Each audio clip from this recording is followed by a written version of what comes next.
তুমি বসে আছো, যাও সুস্মিতা স্নানটা করে নাও, বেলা হয়ে গেছে তো। আমি ক্লান্ত হয়ে গেছি, একটু পাহাড় হাওয়া খাচ্ছি, আচ্ছা একটু মানে একটু রেস্ট করতে দাও।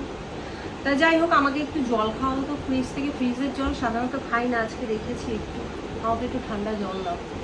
আর অনেক বন্ধুই তোমরা জিজ্ঞেস করেছো যে সুস্মিতা তুমি পুজো কখন দাও।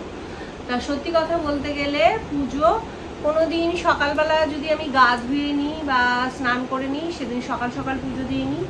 আর কোনো দিন ধরো দেরি হয়ে গেলে তখন রূপক দিয়ে দেয়, না হলে ছেলে দিয়ে দেয়। আর কোনো দিন যদি আমার তাড়াতাড়ি স্নান হয়ে যায় আমিও দিয়ে দিই, মানে আমরা ঘুরিয়ে ফিরিয়ে তিনজনেই পুজো দিই। মানে এমনটা নয় যে আমি পুজো দিই মানে আমিই পুজো দিই, মানে যখন যার তাড়াতাড়ি হয়ে যায় তখন সে পুজোটা দিয়ে দেয়। আজকে যেরকম রূপকবাবুর আগে স্নান হয়ে গেছে, রূপকবাবু পুজো দিতে থাকবে আর সেই ফাঁকে আমি স্নানে যাব, এই হচ্ছে ব্যাপার। আর যেদিন সকালবেলা আমার হয়ে যায়, আমি সকালবেলা সবার প্রথমে পুজোটা দিয়ে তারপর কাজে লাগি, এই হচ্ছে ব্যাপার। তা আমাকে একটু জল দাও। ঠান্ডা জল? Yes. আমিও তাহলে দুটো খাবো ঠান্ডা জল। না, ঠান্ডা জল তো শরীর খারাপ করে। ও, তাহলে তুমি খাচ্ছ কেন? আমি তো কাজ করেছি না, অনেক কাজ করেছি। আচ্ছা আমাকে একটু জল দাও ব্যাং, খেয়ে আমি যাই।